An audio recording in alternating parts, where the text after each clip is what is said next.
So I'm fairly new to this track. I've only done so many races here, and so I'm still learning about it. One thing that I have learned while practicing and setting up for this video is that, at least in this car, there's a pretty big tendency to have the back end step out for this corner. So I'm trying to get my braking done earlier and retain traction on all four tires and carry more speed through here versus drift practice. So I've been braking. The latest I've been braking is the 200 marker. I think on this lap I brake a little earlier, maybe around here, but I brake a little bit sooner to better control the yaw of the car.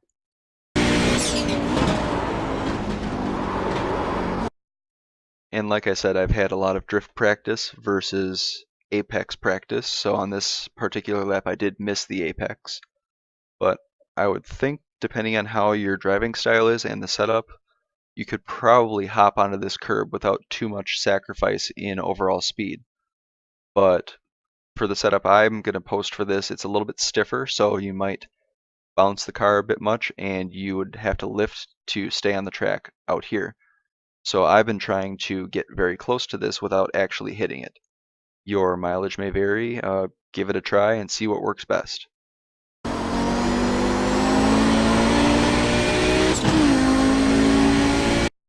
Now for this section up here, we've got a bus stop, and we don't really need to slow down too much for the first portion, but we need to slow down quite a bit over here.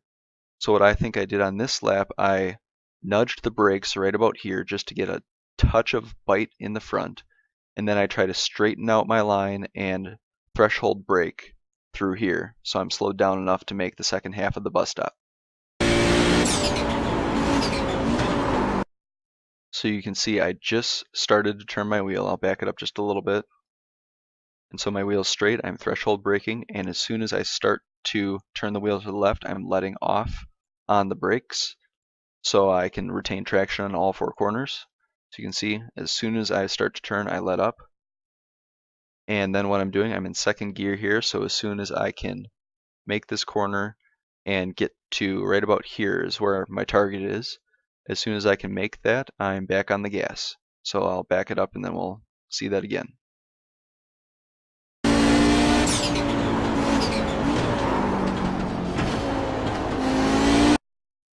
And so then, just getting on the gas here, we can stay in second. With the setup I posted, there's no need to go to third. And then we don't need to compromise this corner because of the line that I've been taking, at least, is I can stay all the way to the right on entry. So I'm swinging wide because we have a straightaway after this and I want to do a very late apex to get the max speed for the straightaway. In a race situation, you might not want to do this because if there's a car right behind you and you take this particular line, there's a full car width of space to the right, and that space will get filled. So instead of taking a late apex, your apex has disappeared and you'll be fighting to regain your position. But when you do have the space or qualifying or such, I've had the most success in swinging wide here and then tucking in very late. So starting to get on the gas, I've got triple monitor so I can see when this is coming up, but as soon as you see the curbing end start to come up, that's when you can start to get back on the gas. And that's our apex. Is actually what I've been using is the very end of this curb. So we're just hitting that and still getting to full throttle. And there we go.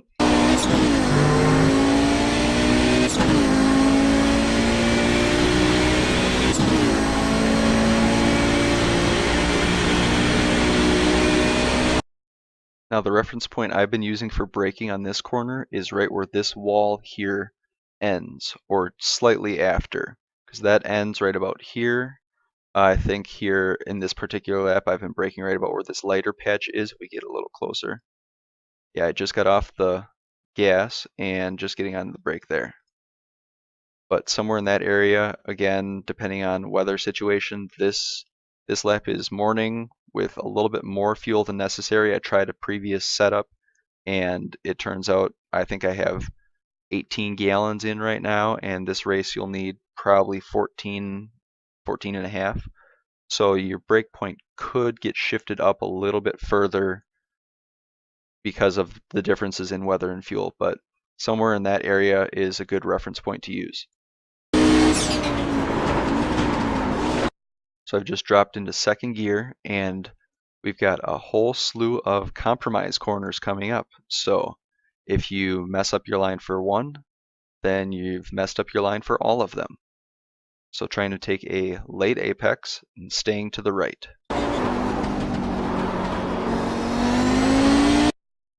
So we could have been a little bit further to the right, but you definitely do not want to be over here. You want to at least be where we are here, because this set of corners right here, you can see we're taking a left and we have a crest and then it drops off.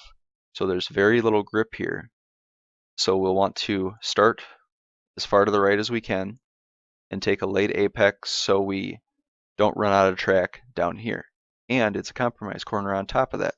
So yeah, take a late right entry. And as we're starting to come over this crest here, I had just a little bit of throttle. I'm just starting to add a little bit more throttle. I'm being very careful with my throttle application because depending on how the tires grip, I could either plow forward and go too far to the right or even off the track if the front loses grip, or I could spin if the rear loses grip. And I actually started to slide a little bit and had to correct, which you'll see shortly. But yeah, be vigilant of your throttle application through here because the car could dance around a bit. And again, compromise corner, we're going to try and stay left. So as we are coming down the hill here, I think right around here is where I've been braking.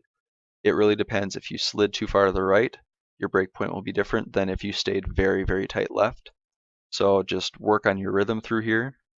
But the goal is to stay at least to the center of the track or get further left so we can take a better line through here and compromise yet again. And I've taken quite a bit of curb here, but just like most of these types of corners, 1Xs are available to be handed out if you go too far. And so ideally, I think I'd like to be a little further to the right yet again, but you do not want to be over to the left here when you come up to this curb because you will be in trouble in terms of holding a fast lap. And so as we come through here, I think I shift from second to third right about here, and I just delay my shifting a little bit to help the car settle and move further to the left.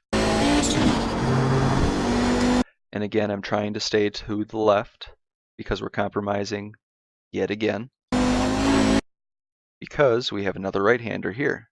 And this is a braking zone, so we want to be going as straight as possible to get some good threshold braking instead of trail braking. So I'm doing a little bit of trail braking now, and then I'll straighten my wheel out a little bit, and then as soon as I need to start turning in again, I will let up on the brake pressure. This is another spot where the car can slide around depending on the balance and such. You could get understeer or oversteer. So another spot to be mindful, and we have yet another crest. And because of that crest followed by a dip, we're going to try and do another late apex because the car will slide or wash out to the left over here. And I actually never made it to full throttle until I got to third gear because I felt the car washing out. So that's something you can try, is not go all the way to full throttle. You could short shift, whatever feels smoothest for your particular driving style and lap.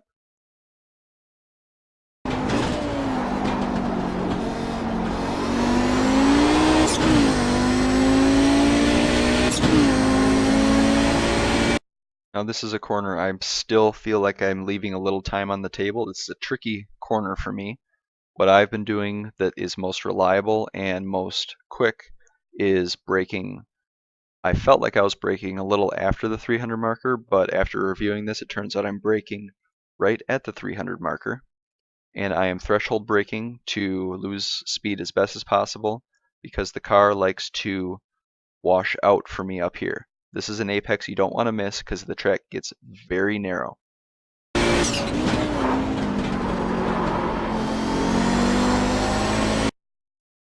And so we're all the way to the right with a right-handed corner. For what I've been seeing at least, we don't need to be to the left for this corner because it's kind of treated as a double apex if we get a little bit closer here. So I've just started to brake.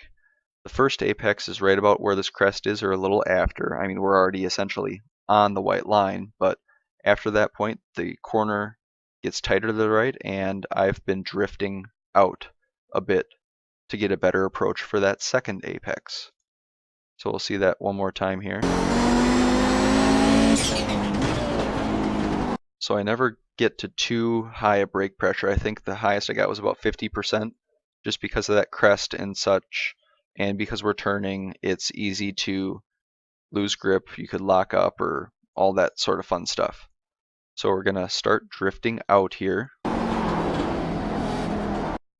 And then the apex, or the second apex, I guess, the way I've been driving it, is again at the end of this curbing here. And so I'm using my throttle and brake to just kind of control the car's attitude through here, keep it on the right path. So little throttle, little brake, and then as I'm approaching the end of this curb, I've been trying to stay to the right. I didn't quite do as good a job as I would like to, but it seemed to work out pretty well since this is the fastest lap I've done while working on the setup. But as we start to stay to the right here, in an ideal world, we would be able to take this section without having to lift. But I did have to lift a little bit. You can get a 1x and other nastiness if you cut this too much, so watch out for that. But yeah, if you do an alright job here, staying to the right or at least right of center, then you have a good chance of getting a good exit and finishing your lap.